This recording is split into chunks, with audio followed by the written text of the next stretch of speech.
আজ ব্যাংকিং ব্যবস্থার নাম শুনলে মানুষ নাক সেটকায়, এটা দুনিয়া জিনিস। আরে ভাই, বিশ্বের একটা ব্যাংক ছিল বাইতুল মাল। কি আমি কি বানিয়ে বলছি? আল্লাহর নবী নিজে ব্যবসা করেছিলেন। আল্লাহর নবীর ব্যবসায়িক সিস্টেম ছিল মুদারাবা। ইসলামী ব্যাংকের যদি কেউ থাকেন, এই যে মুশারাকা, মুদারাবা, মুরাবাহা, বায়ে সালাম, বায়ে ইস্তিসনা, বায়ে মুআজ্জাল, বায়ে ওয়াহিদা, এই যে 18টা নিয়ম আছে। এক একটা পয়েন্টের ভেতরে কতগুলো কথা সূক্ষ্ম ভাবে আল্লাহ ঢুকিয়ে দিয়েছেন। ওই জামানায় যারা কাফের তারা বলতো ব্যবসা আর সুদ ওই একই, অথচ আল্লাহ বলেন আমি ব্যবসাকে হালাল করেছি আর সুদকে হারাম করেছি। আজ আমাদের ব্যবসাগুলো সত্যি যাকাত ভিত্তিক অর্থনীতি না থাকার কারণে সুদ ভিত্তিক অর্থনীতির সাথে জড়িয়ে গেছে, যেখানে সুদ খেলে মায়ের সাথে জিনা করার গুনাহ হয়।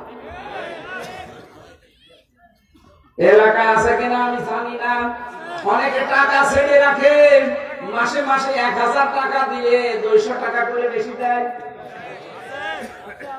এটা যে প্রকাশ্য সুদ আপনি কিন্তু নিজেও জানেন। কি আর সুদ খেলে কোরআন বলছে আল্লাহ রাসূলের সাথে যুদ্ধ করার শামিল।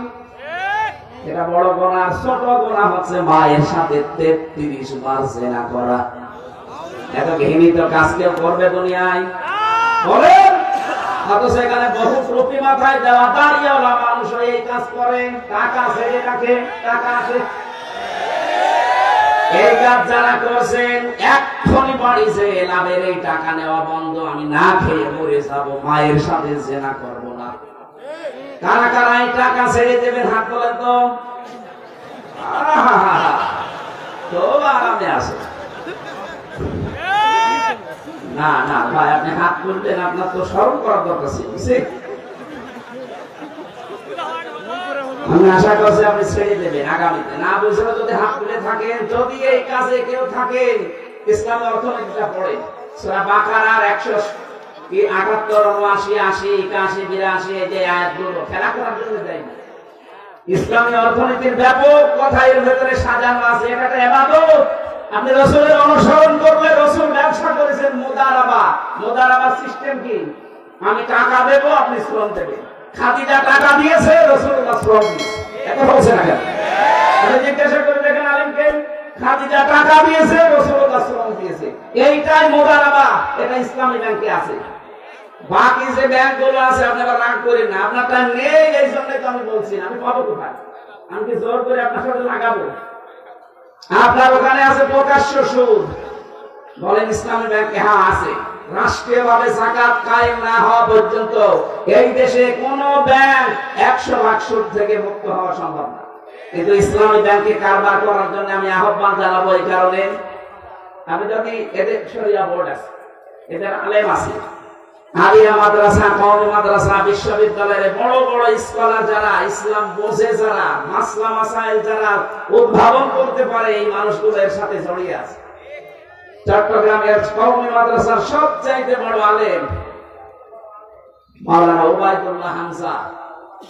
এই বাংলাদেশে কওমি মাদ্রাসার ভেতরে যদি 10 জন আলেম থাকে, উনি আছে। আল্লাহ পাক বলেন মা আনজালনা আলাইকাল কুরআনা লিতাশকা।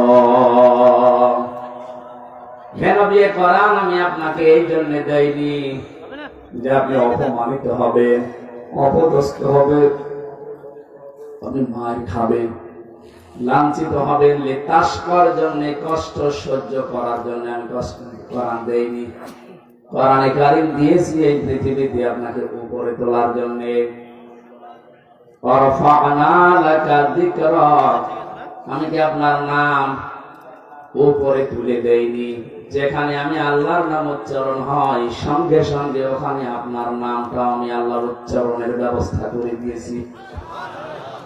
তাম পৃথিবীতে যেখানে আল্লাহর নাম উচ্চারণ করা হয়, সঙ্গে সঙ্গে দেখবেন বলা হচ্ছে আশহাদু আল্লা ইলাহা ইল্লাল্লাহ ওয়া আশহাদু আন্না মুহাম্মাদান আবদুহু ওয়া রাসূলুহু। বলেন আল্লাহু আকবার। আমাদের এই বাংলাদেশ 1150 কিলোমিটার এদিকে ওদিকে। কক্সবাজারের টেকনাফের ওই শেষ গ্রাম থেকে যখন আজানের ধ্বনি দেওয়া হয়, আমি দেখেছি পঞ্চগড়ের তেতুলিয়া আর একেবারে বাংলা বান্দা পর্যন্ত শুরু যখন হয় শেষ পর্যন্ত শুধু আজান শেষ হতেই বাংলাদেশে প্রায় 14 মিনিট সময় লাগে। 1150 কিলোমিটারে যদি 14 মিনিট একাধারে আল্লাহর নামের সঙ্গে সঙ্গে রাসূলুল্লাহর নাম উচ্চারণ হতেই থাকে। সারা পৃথিবীতে 257টা রাষ্ট্র আছে। কত হাজার হাজার হাজার হাজার কিলোমিটার আপনি বলেন। প্রত্যেক জায়গায় যদি আল্লাহর নাম পৃথিবীর শুরু থেকে একেবারে শেষ প্রান্ত পর্যন্ত শুরু হয়, 24 ঘন্টার একটা ঘন্টাও বাকি থাকে না যেখানে রাসূলুল্লাহর নাম উচ্চারণ হচ্ছে না। ওই জামানায় আবু জেহেল বলেছিল, মুহাম্মদ বিদায় নিলে যেহেতু আর কোন ছেলে সন্তান বেঁচে নেই, মা কানা মুহাম্মাদুন আবা আহাদিম মির রিজালিকুম ওয়ালাকিন রাসূলুল্লাহি ওয়া খাতামান নাবিয়্যিন। মুহাম্মদ তোমাদের ভেতরে কোন অ্যাডাল্ট পুরুষের বাবা নয়, প্রাপ্ত বয়স্ক কোন পুরুষের বাবা মুহাম্মদ নয়।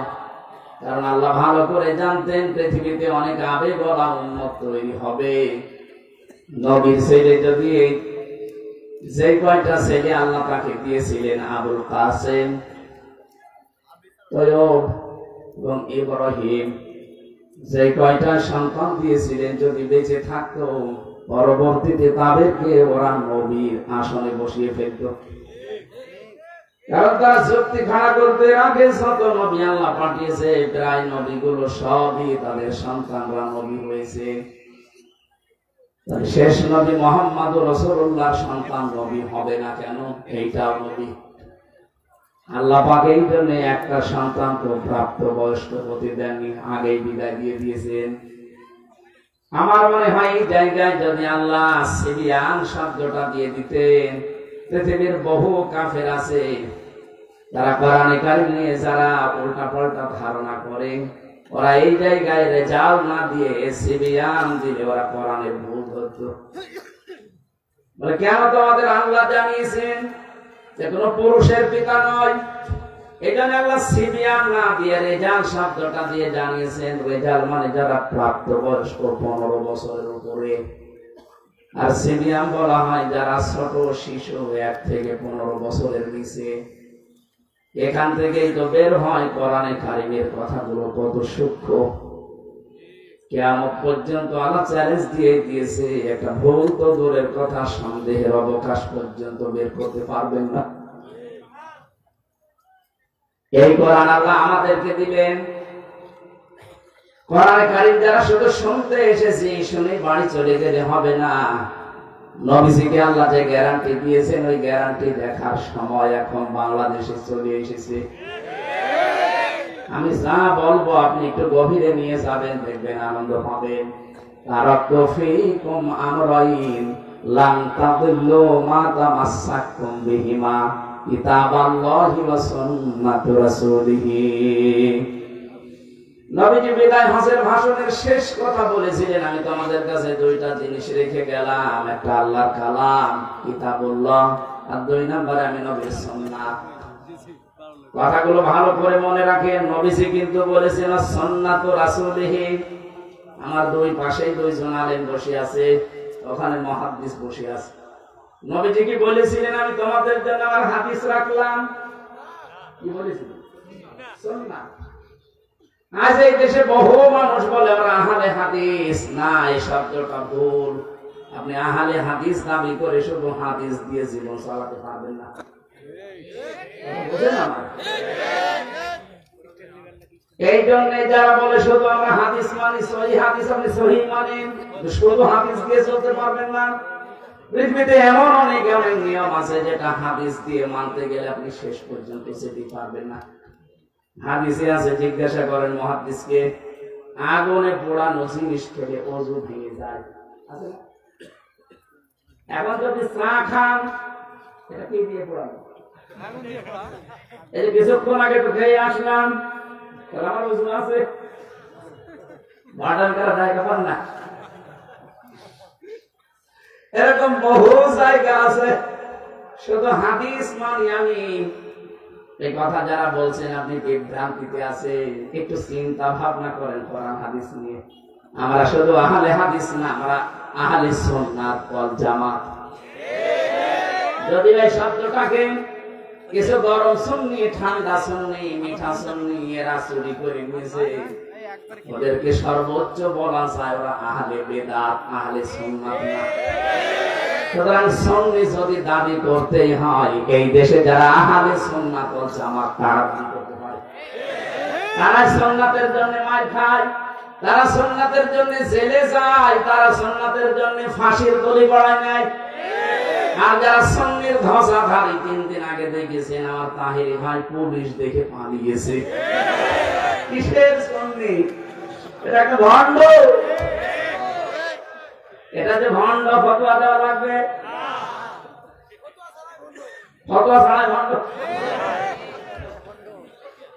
কারণ ইসলামের রাম আর বামরা জালেমরা মিলে যত ক্ষতি না করেছে এই দেশে, এই মাজার পূজারী যারা সুন্নির নাম নিয়ে বাংলাদেশে ইসলামের ক্ষতি তার চাইতে বেশি করেছে। আমি নামটা নিয়ে ফেললাম, দুঃখিত। কারণ নাম না নিলে অনেকে মনে করো ও তো আলেম। কিসের আলেম? ওটা একটা জালেম। পুলিশ তো আমারও ধরতে এসেছিল 20 সালে, বাড়ি থেকে এসে নিয়ে যাচ্ছে। আমি জিজ্ঞাসা করলাম কোথায় নিয়ে যান? কুষ্টিয়া সদর থানায় না ইবি থানায়? আমারে বলছে না, জায়গা মতো। জায়গা মতো কোথায় বলা যাবে না। এরা কয়েক কিলোমিটার যাওয়ার পরে আমার চোখ খুলে দিল, আমার হাতের হ্যান্ডকাপ খুলে দিয়ে বলছে হুজুর মাফ করে দিয়ে। কোথায় নিয়ে যাচ্ছি? এবার বলছি ঢাকা।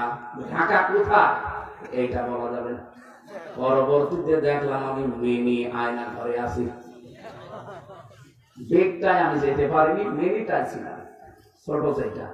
এখানে যে কষ্ট দেয়, বেগ যেটা বড়, যেটা আয়না ঘর, এখানে যে কি কষ্ট দিয়েছে। এরপরও অনেকে লেডি ফেরাউনের প্রশংসা করে, ও সাফাই গায়। মানুষ আপনার উপরে তো ঝড় যায়নি। আপনার বাবা যদি ওই রকম আয়না ঘরে থাকতো 10 বছর, তখন টের পেতেন যে হাসি নাকি। আমি নামটা ধরে ফেললাম, আমার নাম আমি মুখে আনতে চাই না, নামটা আমার কাছে ঘৃণিত হয়ে গেছে। হিটলারের নাম শুনলে যেমন আমার ভেতরে রাগ হয়, চেঙ্গিস খানের নাম শুনলে যেমন রাগ হয়, ইয়াজিদের নাম শুনলে যেমন রাগ হয়, ওর নাম শুনলে এরকম এখন মুসলমানদের রাগ হয়। আমি নিজে তো সাক্ষী, আমি দেখে এসেছি যে খাস করেছে কি। এটা মানুষ হয়ে মানুষের উপরে এত জুলুম একজন করতে পারে, সেটা তো দেখেছিলাম, আমার নিজেও পড়লাম। বিশেষ করে আমি জেল থেকে বলছি। বসেন, যারা আছেন বসেন, তাড়াতাড়ি বসেন ভাই। আমার নওগাঁবাসী যে কষ্টটাই মানুষগুলো আমাদেরকে দিয়েছিল, বিশেষ করে আলেম নাম দেখলেন, আল্লাহ যেন পুরোটা উল্টিয়ে তাদের এখন ওই রকমই অপমান করছে। ইন্নামা নুমলি লাহুম লিয়াজদাদু ইসমা ওয়া লাহুম আযাবুম মুহিন। সূরা আলে ইমরানের ভেতরে আল্লাহ জানিয়েছেন, মানুষের পাপের বোঝা যখন পরিপূর্ণ হয়ে যায়, ওই মানুষকে আল্লাহ অপমানজনক শাস্তি দেয়। এই আয়াতটা যে কত বাস্তব তার প্রমাণ এই কালামানি। কলার পাতা শুইয়েছে আল্লাহ, অথচ সুপ্রিম কোর্টের বিচারপতি, এমনকি ওর বিসিও উড়ে গেছে। এখন বউ থেকে কিনা আল্লাহ জানে, কারণ বেশি না থাকলে থাকবে। ওই দেখেন কোর্টের পাচ্ছে। বাকিগুলোর অপমানের কথা নয়, নাই বললাম। তাদের যে চরিত্র, শয়তান পর্যন্ত অত নিচে নামে নাই, ওদের যা এখন ভিডিও ক্লিপ বের হচ্ছে। মানুষ আল্লাহ ঠিক যেন পুরাটা উল্টিয়ে দিয়েছে। আলেমদের প্রতি যে যেভাবে অত্যাচার করেছিল আল্লাহ ঠিক তাকে তার চাইতে বেশি দেখিয়েছে। ওই যে যেটা পিসকে হুজুর বলে, রফিকুল ইসলাম মাদানি হুজুর আমার সাথে ছিল 2 মাস। আমার মাঝে মাঝে রাতের বেলা ঘুম ভেঙে গেলে গল্প শোনাতো। জানজা ভাই রাত 12টা 12:30 আমার হাতে ছিঁড়ে নিয়ে গেল। আমার পোশাক আশাক সব খুলে ফেলেছে, পোড়া উলঙ্গ করেছে আমারে। আমার হাতে একটা সিগারেট ধরিয়ে দিয়েছে। একটা অর্ধ উলঙ্গ মেয়ে লোক নিয়ে এসে আমার পাশে দাঁড় করিয়ে ওর কাঁধের উপরে হাত দিয়ে বলছে সিগারেট টান। চারিদিকে যারা দাঁড়িয়ে আছে শব্দ অস্ত্র নিয়ে, কারণ 2 দিকের রাস্তা ব্লক করা। কি করবো, কিচ্ছু করার নেই। অসহায় হয়ে বলেছিলাম এক এসআই কে, ভাই আপনারা যা করছেন এটা কি হারুন সাহেব জানে? জানে না মানে উনি তো করে। তো অসহায়। এরপর একটা মাসলুম নিজে এমনিতে ছোট মানুষ, যে মহিলাকে ওরা ভাড়া করে নিয়ে এসেছিল আমার চাইতে মনে হচ্ছে ডবল। ওরা আমি কাঁধে হাত দেবো কি করে, এইভাবে আমি সোয়া পাই না। আমরা এই করছি আমার বালিশ আর ওর বালিশ পাশাপাশি, যখন ওই ফাঁসির কন্ডেম সেলের ভেতরে ছিলাম আমার পা চলে যায়, ওর আমার মাজার কাছে পড়ে থাকে। এতটুকু মানুষ, এত অসহায় মনে হচ্ছিল। চোখের পানি ছেড়ে দিয়ে মাজলুমের দোয়া যেহেতু কবুল হয়, বললাম রব্বুল আলামিন তুমি তো সব দেখতে পাচ্ছ।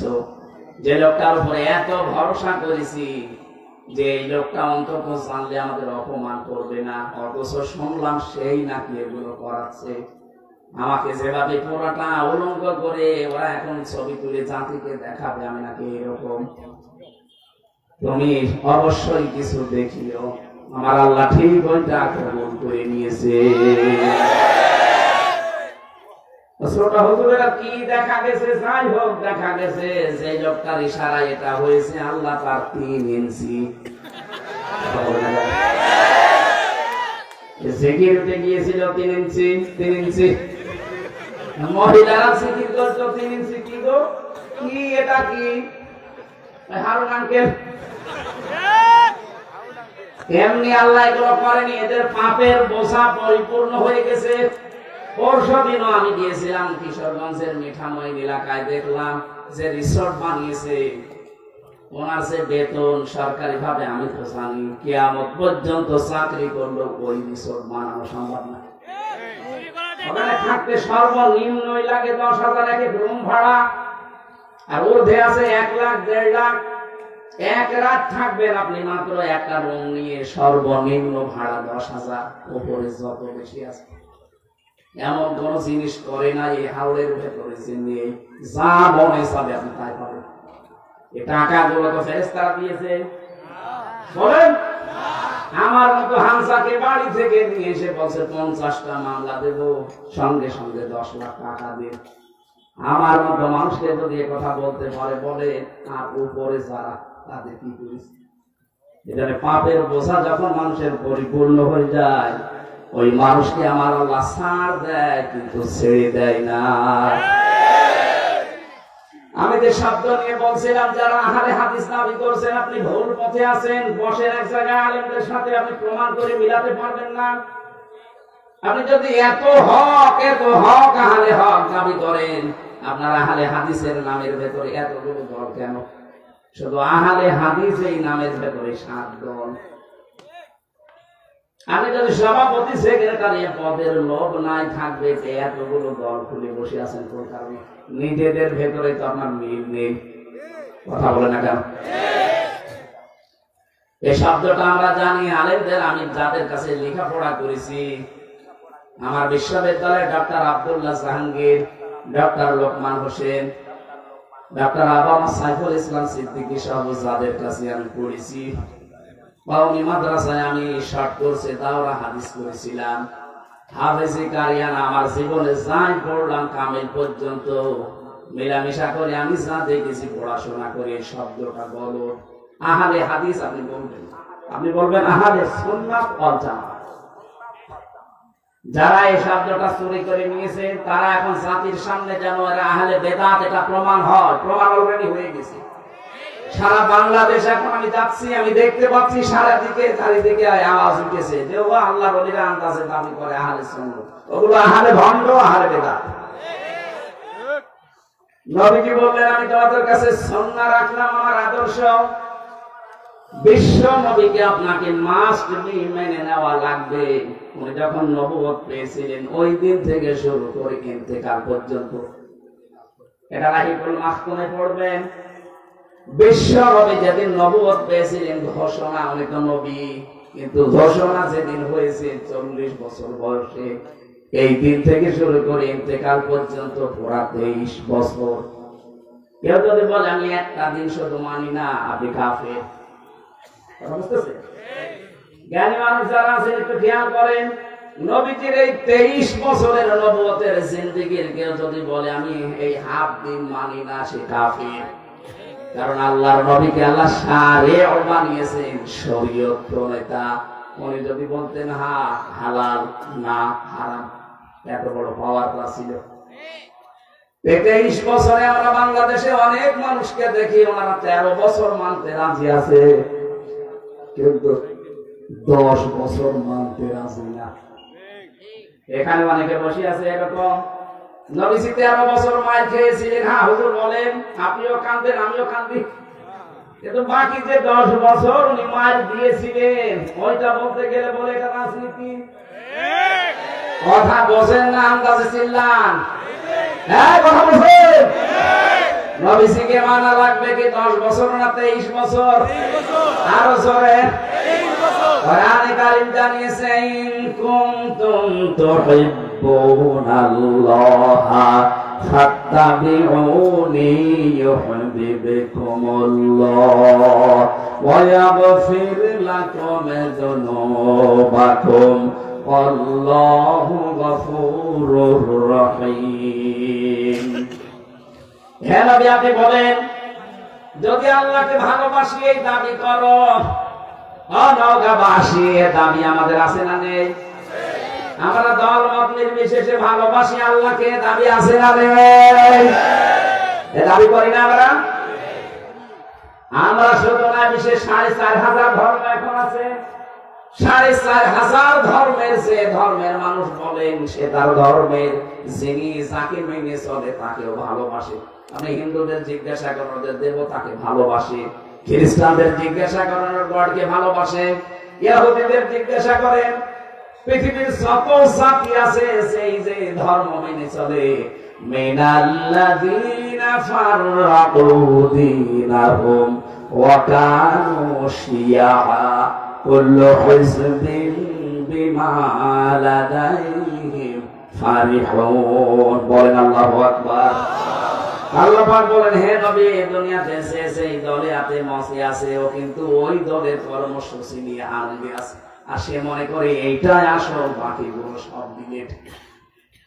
এটা মনে হচ্ছে না সারা পৃথিবীতে যে যেই ধর্মে আছে, যে যেই মতে আছে, পথে আছে, ওইটাই তার কাছে সঠিক, আর বাইরে যা আছে সবগুলো ভুল।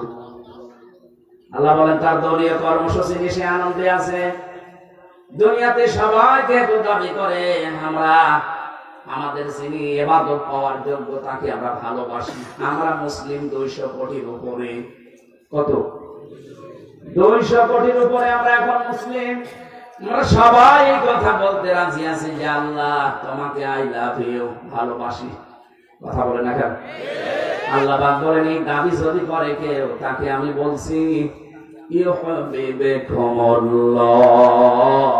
আমি আল্লাহ তোমাদেরকে ভালোবাসছি, বাসবো। এটা মোসারে বর্তমান ভবিষ্যৎ, প্রেজেন্ট ফিউচার, এর মাঝখানে একটা শব্দ আল্লাহ দিয়েছেন, ওইটা করলে। কেউ যদি বলে আল্লাহ তোমাকে ভালোবাসি, আল্লাহ বলেন এই কথা রাখ, আগে প্রমাণ কর, ফাত্তাবিউনি, আমার রাসূলের অনুসরণ করে। নগাবাসী বিবেকের কাছে আপনার প্রশ্ন, রাসূলের অনুসরণ করা লাগবে। উনি যখন রাসূল হয়েছিলেন ওই সময় থেকে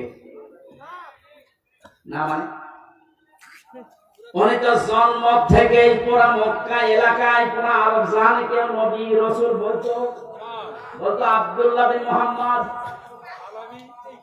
এতটুকু ওনাকে সারা জীবন বেশিরভাগ 1 থেকে 40 বছর পর্যন্ত পুরা আরব জাহানে ওনাকে চিনত আব্দুল্লাহ বিন মুহাম্মদ, আব্দুল্লাহ ছেলে মুহাম্মদ সাল্লাল্লাহু আলাইহি সাল্লাম। খুব বেশি হলো তার চরিত্রের কারণে বলতো আল আমিন আস-সাদিক। কিন্তু এই মানুষটা যেদিন 40 বছর বয়সে নবুয়ত পেলেন, তখন থেকে শুরু করে ইন্তেকাল পর্যন্ত 23টা বছরে আপনি যদি অনুসরণ করতে চান, আল্লাহ এখানে কিন্তু শব্দ দিয়েছেন লাকাদ কানা লাকুম ফি রাসূলিল্লাহি উসওয়াতুন হাসানা। অবশ্যই তোমাদের জন্য মহত্তম আদর্শ লুকিয়ে আছে আমার রাসূলের ভেতরে। বলেন তো আল্লাহ কি মুহাম্মদ ইবনে আব্দুল্লাহ নামটা জানতেন না? কথা বলেন না। খুব ভালো করে খেয়াল করবেন, বাইরে যে আবার গিবত করবেন যে কি বললো বুঝলাম না, এই জন্য খেয়াল করতে বলছি। আল্লাহ কিন্তু ভালো করে জানতেন যে আমার নবীর নাম মুহাম্মদ ইবনে আব্দুল্লাহ। এই শব্দটা না দিয়ে ফির রাসূলুল্লাহ দিলেন কেন? কারণ তিনি 1 থেকে 40 বছর পর্যন্ত পুরা আরব জাহানে রাসূলুল্লাহ বলে পরিচিত ছিলেন না। উনি ছিলেন আল আমিন আস-সাদিক মুহাম্মদ বিন আব্দুল্লাহ।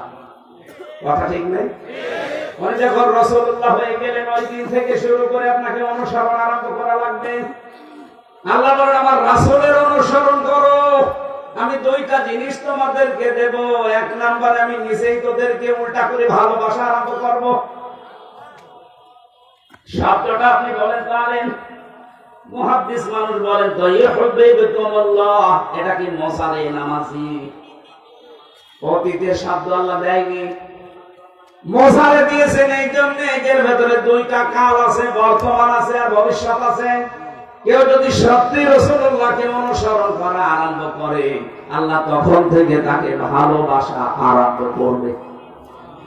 আমাদের অনুসরণ যদি এখন থেকে শুরু হয়, আল্লাহ আমাদেরকে এখন থেকে ভালোবাসা আরম্ভ করবে। আর আল্লাহ যদি কাউকে ভালোবাসে, আল্লাহ পাক বলেন আমি পুরস্কার দেব। ওয়া ইয়াগফির লাকুম যুনুবাকুম। ইয়াগফির এটাও মোসারে, বর্তমান ভবিষ্যৎ প্রেজেন্ট ফিউচারের ভেতরে 2টা কাল। জাম্বুল আল্লাহ দেয়নি যে একটা গুনাহ মাফ করে দেব, যুনুব বহু বছর, একটা গুনাহ রাখবো না। যত অপরাধ আছে সব আমি আল্লাহ মাফ করে দিচ্ছি, দেব। তার শর্তটা কি পেয়েছিলাম? রাসূলুল্লাহর অনুসরণ। কি কথা বলেন না কেন? এখন এই অনুসরণ কি আংশিক না পূর্ণাঙ্গ? জবাব দেন ভালো করে, আংশিক না পূর্ণাঙ্গ? এবার আপনি নিজের বিবেককে বলেন তো, আপনার অনুসরণ হচ্ছে, আমিও জানি, এটা কি আংশিক না পূর্ণাঙ্গ? হয়তো আপনার সুরাত সিরাত দেখলে মনে হয় রাসূলের মতো, কিন্তু আপনার পরিবার রাসূলের মতো না। আপনার এমন মেয়ে জন্ম দিয়েছেন যেটা স্কিন টাইট প্যান্ট পরে,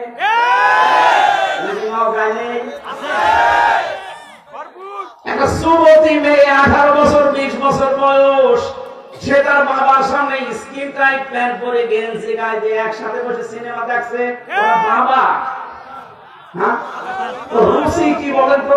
মানুষ না জানোয়ারের চাইতে খারাপ। আমি এত নিকৃষ্ট শব্দ বলতাম না। বলেন এটা একটা বাবা বলা যায়? এই জন্য তো মাঝে মাঝে দেখলে অঘটন ঘটে যায়।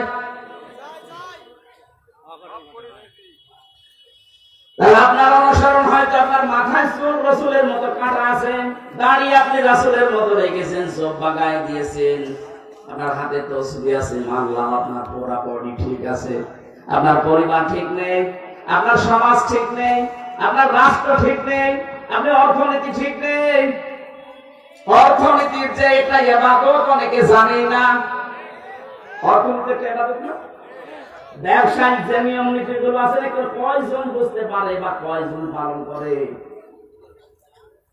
আজ ব্যাংকিং ব্যবস্থার নাম শুনলে মানুষ নাক শেখায়, এটা দুনিয়া জিনিস। আরে ভাই, বিশ্বের একটা ব্যাংক ছিল বাইতুল মাল। কি আমি কি বানিয়ে বলছি? আল্লাহর নবী নিজে ব্যবসা করেছিলেন।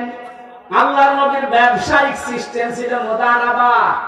ইসলামী ব্যাংকে যদি কেউ থাকেন, এই যে মুশারাকা, মুদারাবা, মুরাবাহা, বায়ে সালাম, বায়ে ইস্তিসনা, বায়ে মুআজ্জাল, বায়ে ওয়াহিদা, এই যে 18টা নিয়ম আছে। এক একটা পয়েন্টের ভেতরে কতগুলো কথা সূক্ষ্ম ভাবে আল্লাহ ঢুকিয়ে দিয়েছেন। ওই জামানায় যারা কাফের তারা বলতো ব্যবসা আর সুদ ওই একই, অথচ আল্লাহ বলেন আমি ব্যবসাকে হালাল করেছি আর সুদকে হারাম করেছি। আজ আমাদের ব্যবসাগুলো সত্যি যাকাত ভিত্তিক অর্থনীতি না থাকার কারণে সুদ ভিত্তিক অর্থনীতির সাথে জড়িয়ে গেছে, যেখানে সুদ খেলে মায়ের সাথে জিনা করার গুনাহ হয়। এলাকায় আছে কিনা আমি জানি না, অনেকে টাকা ছেড়ে রাখে, মাসে মাসে 1000 টাকা দিয়ে 200 টাকা করে বেশি দেয়। এটা যে প্রকাশ্য সুদ আপনি কিন্তু নিজেও জানেন কি। আর সুদ খেলে কোরআন বলছে আল্লাহ রাসূলের সাথে যুদ্ধ করার শামিল। এটা বড় গুনাহ। ছোট গুনাহ হচ্ছে মায়ের সাথে 33 বার জিনা করা। এত ঘৃণিত কাজ কেউ করবে দুনিয়ায় বলেন? অথচ এখানে বহু টুপি মাথায় দেওয়া দাঁড়িয়েওয়ালা মানুষ এই কাজ করে, টাকা ছেড়ে রাখে, টাকা আছে।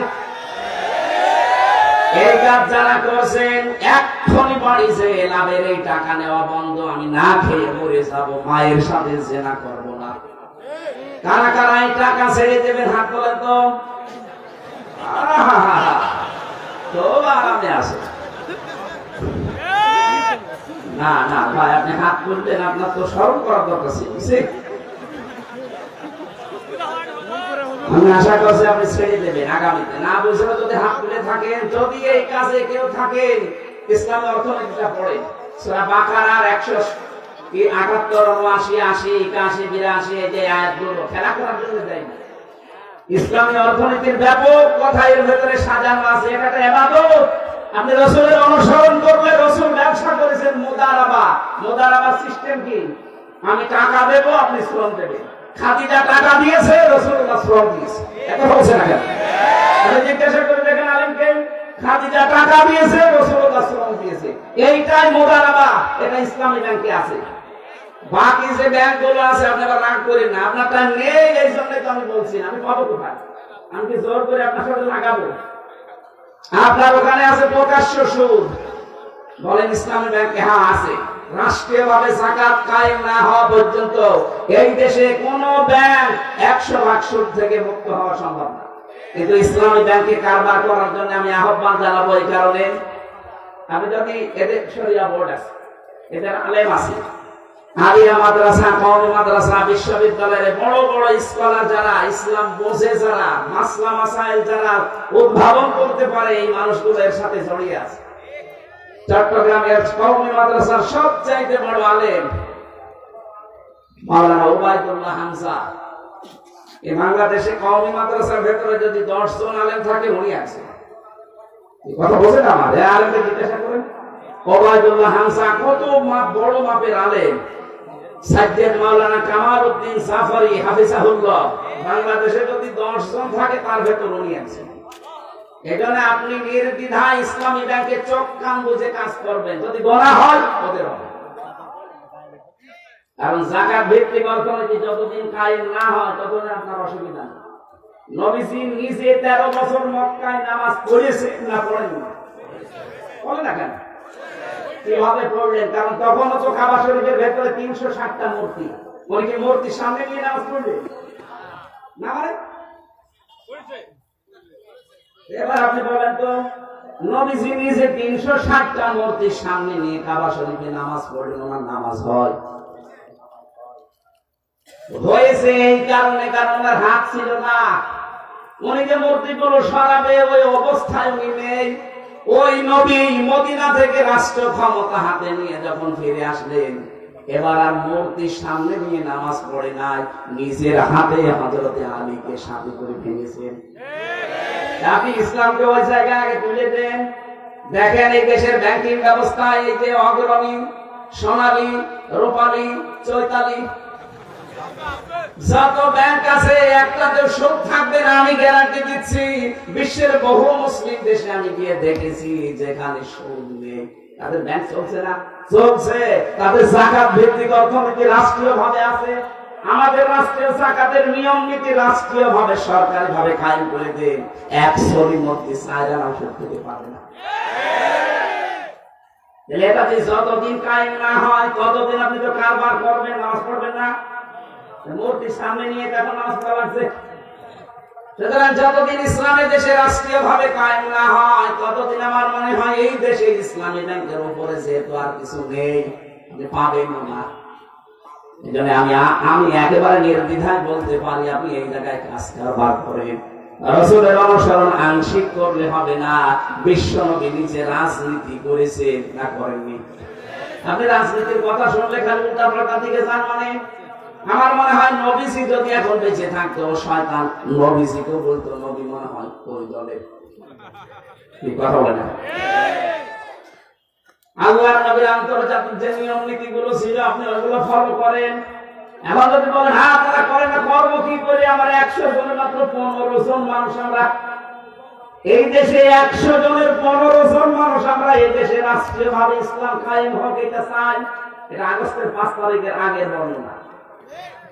এখন এই 3 মাস 10 দিনের রিপোর্ট পাল্টিয়ে গেছে।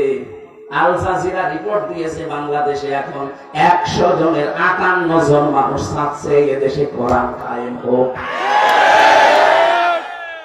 এটা যদি সত্যি আর কিছুদিন থেকে দেন, আমার তো মনে হচ্ছে যে হারে মানুষ ইসলামে ঝুঁকতেছে, কারণ অনেক কিছু দেখা শেষ। কোরআনের বাংলাদেশ 54 বছর তো আমরা দেখলাম কম বেশি না, দেখি নাই? বলেন, বাবা চালিয়েছে, চাচা চালিয়েছে, কারো স্বামী চালিয়েছে, কারো বউ চালিয়েছে, আর আপাতত চালাইল। এখন শুধুমাত্র দেখতে বাকি আছে আল্লাহ কোরআন দিয়ে দেশটা চললে কেমন দেখা যায়। মুসাফির অবস্থায় আছি, এখনো মাজলুম অবস্থায় আছি, অসুস্থ আছি, এখনো দোয়া করছি এই লক্ষ মানুষ নিয়ে, আল্লাহ দুনিয়ায় যদি তোমার কিছু ভালো না লাগে আমাদের জীবনে, অন্তত মুসাফিরের দোয়া তোমার নবীজি বলেছে ফেরত আসে না। বড় আশা নিয়ে আকাঙ্ক্ষা নিয়ে আমরা বলছি বাংলাদেশে চরম চোখে এই 56,000 বর্গ মাইল কোরআনের হাতে তুলে দাও। তাহলে রাসূলের অনুসরণ করা লাগবে কি আংশিক না পূর্ণাঙ্গ? আরো জোরে বলেন। এই পূর্ণাঙ্গ অনুসরণ যখন আপনি করতে যাবেন তখন মনে করবেন যে আল্লাহ আপনাকে কেবল ভালোবাসা আরম্ভ করল। কথা বোঝাতে পেরেছি?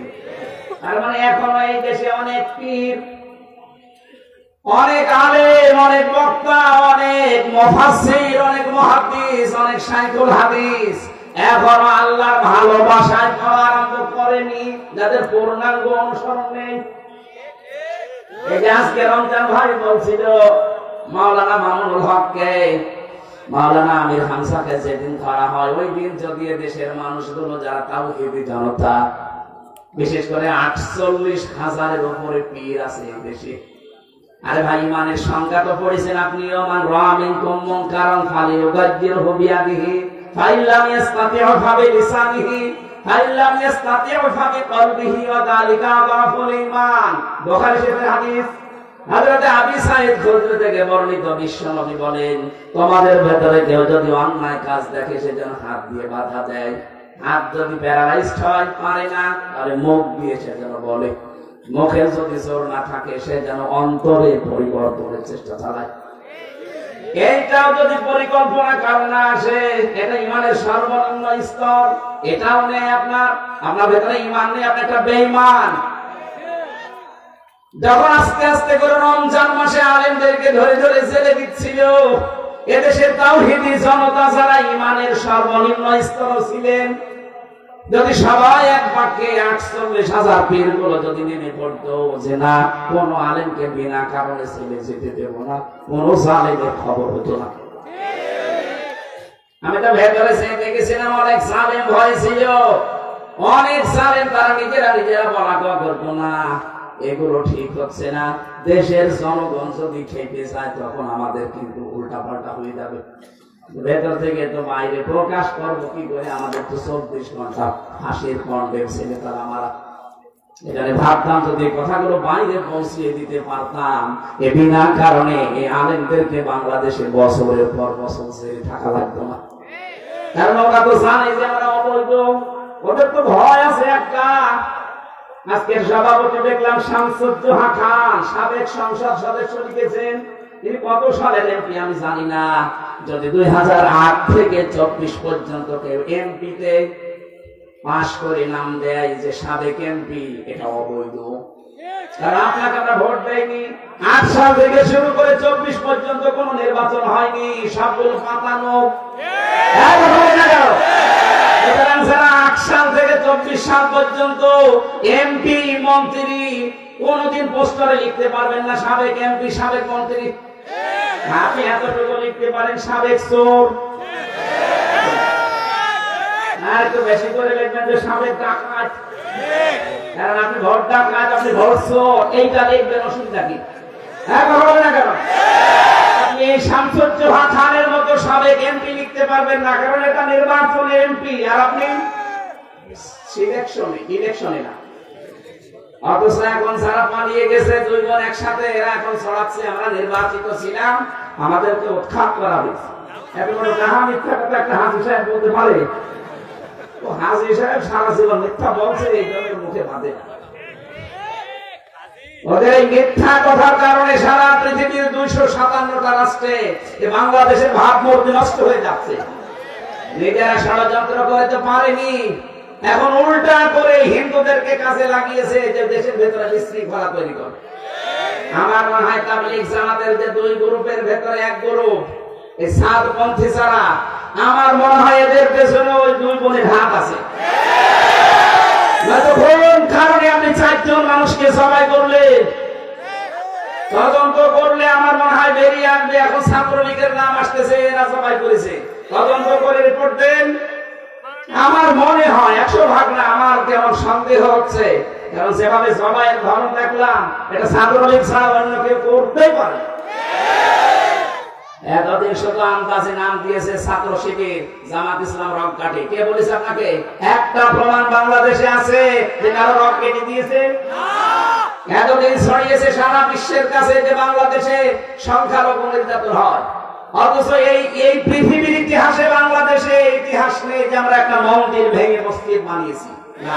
অথচ ভারতে আজকে মসজিদ ভাঙিয়ে দিয়েছে, মসজিদ গুলো ভেঙে ওরা এখন মন্দির বানাচ্ছে। সারা বিশ্বের বিভিন্ন দেশে মাটির নিচে কেউ তেল পায়, কেউ গ্যাস পায়, কেউ লোহা পায়, কেউ স্বর্ণ পায়। আর এই প্রতিবেশী নামের কলঙ্ক, এই হারামজাদাগুলো এরা নাকি মাটির নিচে শুধু মসজিদের জায়গায় মন্দির পায়। বলে এখানে 500 বছর আগে মন্দির ছিল, এই জন্য ভেঙে আমরা আবার মন্দির বানাচ্ছি। জবাই করা দরকার শয়তানগুলো। আর এই কিছু হকার আছে মলম, এই মলম সাংবাদিক যেগুলো, আমার মনে হয় ওদেরকে বাংলাদেশের এই হিজড়াদের হাতে দিয়ে দেওয়া দরকার, কামড়িয়ে খেয়ে ফেলবে। শয়তান কি মানুষ? বাংলাদেশ থাকবে, বাংলাদেশ থাকে, থাক না থাকে না, তোর ইন্ডিয়া থাকবে কিনা দেখ। 7 সিস্টার আমার মনে হচ্ছে থাকবে না, কারণ যা আরম্ভ করেছে, আপনি মুসলমানের গায়ে হাত দেননি, সরাসরি আল্লাহর ঘরে হাত দিয়েছে। আল্লাহ আবাবিল পাঠিয়েছিলেন তার ঘরকে রক্ষা করার জন্য, সে আল্লাহ এখন আর নেই। কাবা শরীফ যদি আল্লাহর ঘর হয়, বাবরি মসজিদ কার ঘর? এই ঘরকে আপনার ভেঙে টুকরা টুকরা করে রাম মন্দির বানিয়েছেন। আল্লাহ বসে আছে, ছাড় দিয়েছে, ছেড়ে দেবে না। ভারত আজ হোক কাল হোক টুকরা টুকরা হবে। আজকেও 2 জন কোলাঙ্গারকে পিটিয়ে দেশের জনগণ হাসপাতাল পাঠিয়েছে। ওরা নিজেরা এখন কন্ট্রোলে নেই, ওদের পেঁয়াজ গুলো, রসুন গুলো, এরপরে ওদের ঝাল আলু সব বর্ডারে পৌঁছতেছে। আমাদেরকে ভয় দেখায় যে না খাওয়িয়ে মারবে। আমাদের খাবারের মালিক কি তোরা? পৃথিবীর 200 কোটি মুসলমানের আর কিছু না থাক, এই ঈমান আছে যে আমাদের খাবার শুধুমাত্র আল্লাহ দেয়, কারণ তার নাম রাজ্জাক। তার নাম কি? ওদের খাবারের কি হবে চিন্তা কর। আমেরিকা কালকে কি বলেছে দেখেন, পরশুদিন ডোনাল্ড ট্রাম্প 16 লাখ ভারতীয়কে সব ফেরত পাঠাবো জানুয়ারির 20 তারিখে ও শপথ। যাতে মাতাল হলো তাহলে ঠিক আছে, আর তো এক লোকা দেখেন কি করে। যদি সত্যি এটা করে মোদির গদিতে আগুন লেগে যাবে, গদি সামলাতে সামলাতে শেষ।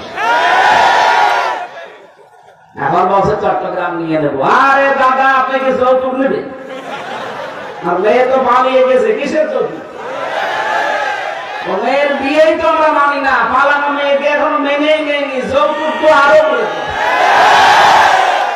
আর যার সাথে পালিয়েছে ওর সাথে কি নিয়ে বিয়ে দেওয়া যায়? ওর হচ্ছে ফুল হাতা আর আমাদের হাতা। ফুল হাতা না? দাদা যতদিন হাফ হাতা না হবে ওর সাথে তো মুসলমানের বিয়ে দেওয়া যায় না। আর দাদার যে বয়স, এই বয়সে যদি এখন হাফ হাতা করা লাগে ওগুলো থেকে কিছু দিয়ে তাছাড়া ওর মুসলমানি দিতে হাজাম পাবে কোথায় ঘুরে বসে। ও পাকা জিনিস এখন কাটতে গেলে তো সমস্যা। জায়গা আছে হাজামে ডাক্তারে বলতে ঠিক আছে নিয়ে আসে, আগা কাটতে যে মোড়া কেটে দিচ্ছে, ওর বিয়ে করা 7 মিনিটে যাবে। তারও তো এখন নিয়ে নেবে চট্টগ্রাম। এ দেশের 1 ইঞ্চি না 1/2 ইঞ্চি মাটি যদি কেউ চোখ রাঙিয়ে নিতে চায়, আমার মনে হয় দেশে 18 কোটি মানুষ জীবন দিলে 36 কোটি দাদা নিয়ে জীবন দেবে।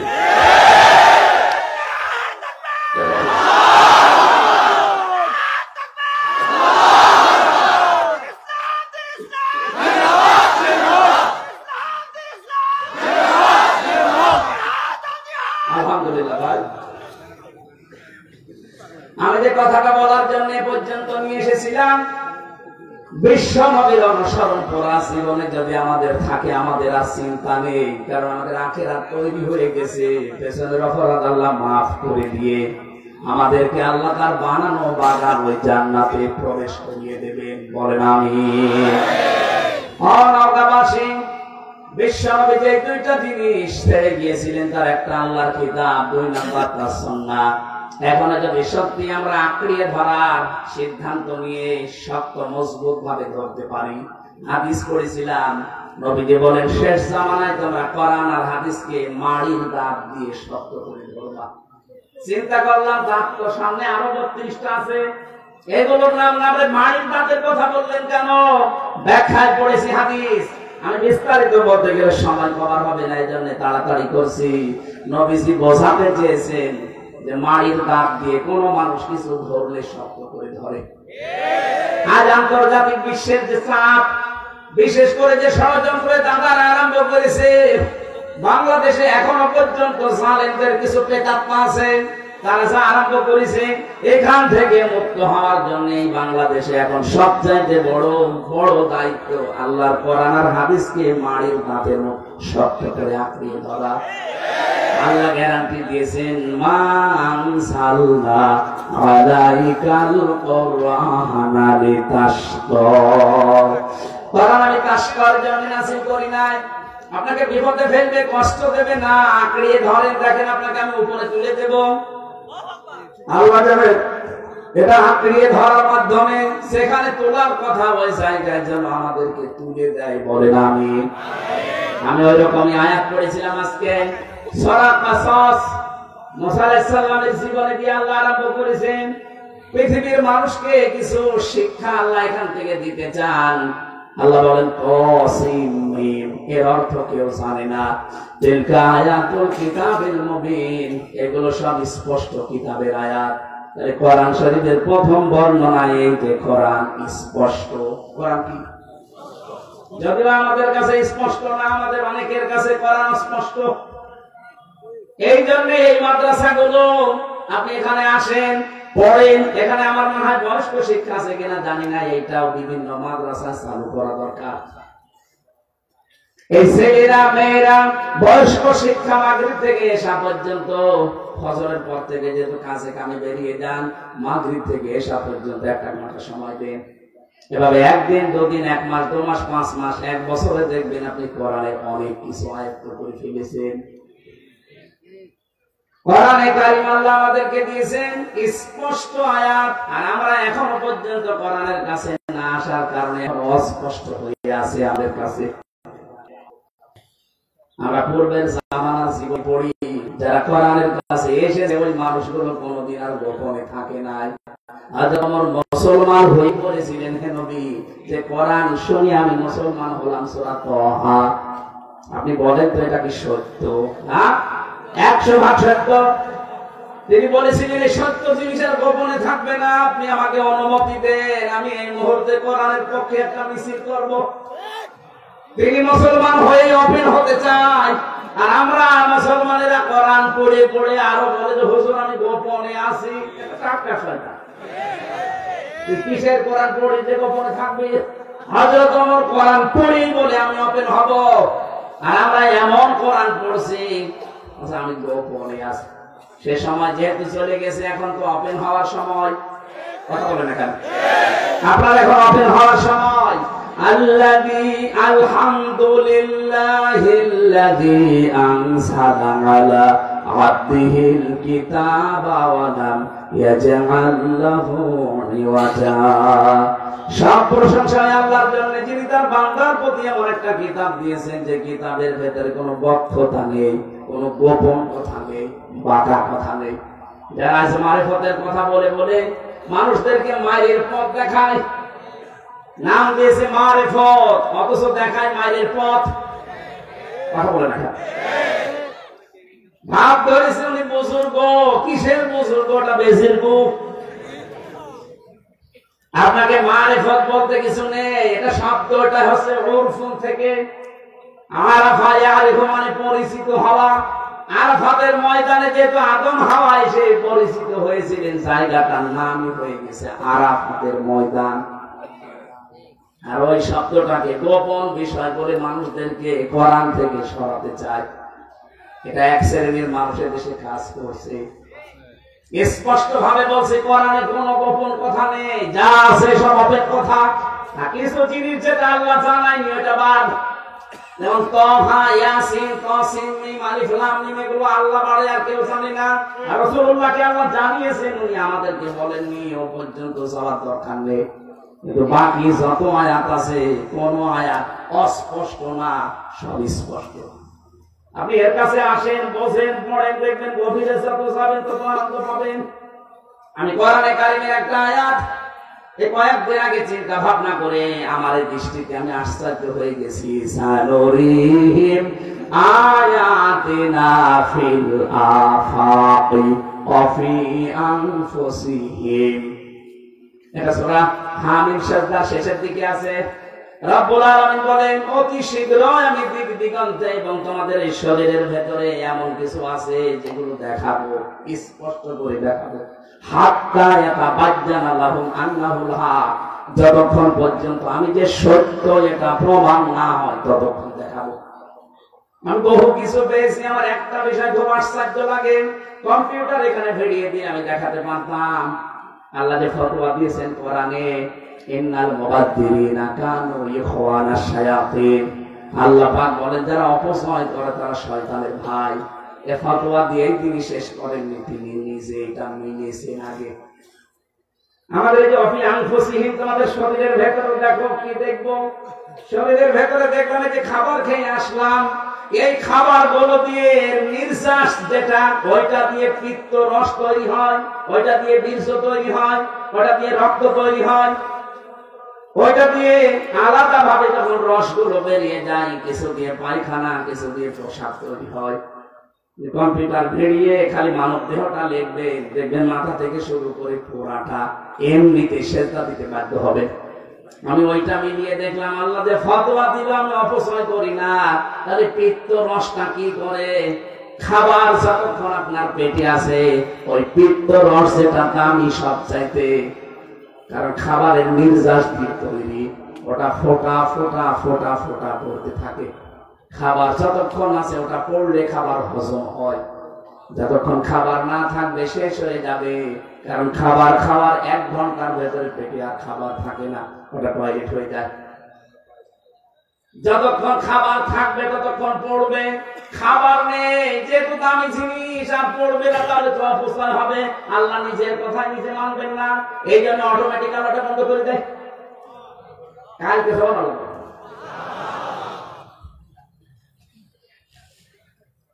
কোরআনের প্রতিটি শব্দ চিন্তা ভাবনা যদি করেন, যে কোনো শব্দ নিয়ে অবশ্যই আল্লাহ আপনাকে ওই শব্দ দিয়ে জান্নাত পর্যন্ত নিয়ে যাবে।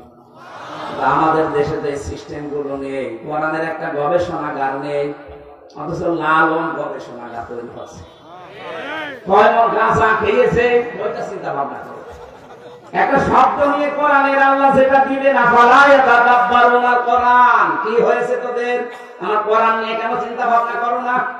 এখানে দেশে ধনী ধনী মানুষ যারা আছেন, আমরা আহ্বান জানাবো, যারা ভালো ভালো নাম করা আলেম, যারা চিন্তা ভাবনাশীল, এদেরকে নিয়ে আপনার কোরআনের ইনস্টিটিউট গবেষণাগার বানান, কোরআন রিসার্চ সেন্টার বানান। মানুষ যেন কোরআন থেকে তথ্যগুলো বের করে জাতির সামনে উপহার দিতে পারে। আমরা ক্লাস পাই না, পড়বো কি করে? যতটুকু চিন্তা ভাবনা আসে মাথার ভেতরে, দেখে না কিছু করলে একটা নতুন তথ্য বের হয়ে যায়। বলেন তো এই চিন্তা যদি কোনো খ্রিস্টান করে যে কি অপরূপ সৃষ্টি এটা, বলেন তো অপরূপ। খাবার থাকলে পড়বে, খাবার না থাকলে কে বন্ধ করছে? ওটা আল্লাহ নিজে বন্ধ করে দিচ্ছে। আল্লাহ বলেন হাত্তা ইয়াতাবাজ্জানা লাহুম আন্নাহুল হক আওয়ালাম